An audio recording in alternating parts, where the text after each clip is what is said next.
Hello everyone, it's me Clayton. I just finished watching episode 5 of season 2 of Invincible. So after a little over 4 months of waiting for the second half of the second season, Invincible is back, and it's as brutal, it's as gory, and it's as interesting as it always has been. So after the events of the season 2 mid-season finale, uh, Invincible basically tries to rebuild the Thraxan home, and he also has to bring his new brother over to Earth with him, because Thraxans' lifespans are a lot shorter than humans. And while his new brother ages quicker than humans, it's slower than Thraxans, so he won't be a toddler for that long. But Debbie still has to take care of him, and turns out Shapesmith, since he took the place of a astronaut named Russ has been taken over by these aliens called the Sequids that live on Mars.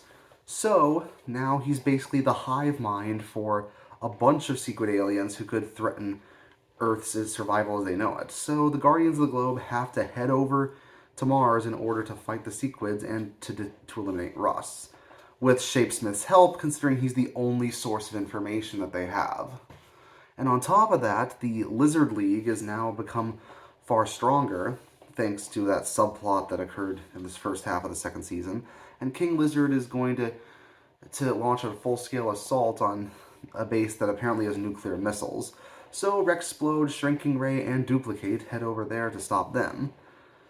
This leads to two very brutal battles that lead to some great plot twists and a few unexpected deaths, especially for characters who have been there since the first season, who I thought would last a bit longer. But if I've learned anything with Invincible, it's that a lot of characters can die very quickly, and some of them can do it unexpectedly, even when you've known them for quite a while. But it still feels like it makes sense within the story.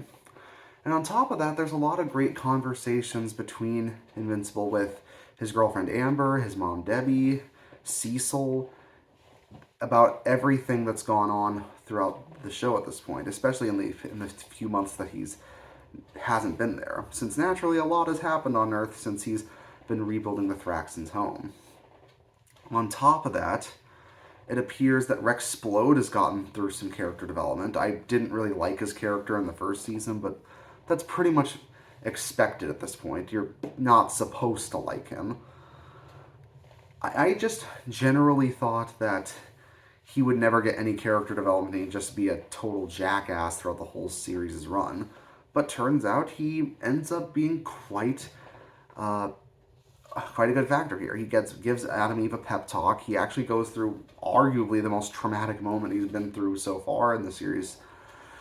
And honestly, the show manages to mix comedy with its brutal action rather well, such as Robot making a Star Trek reference when missiles are being fired at their spaceship.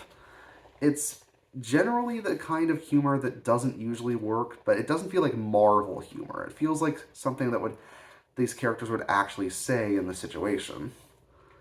And on top of that, we get to check in with Alan, the alien, at the end.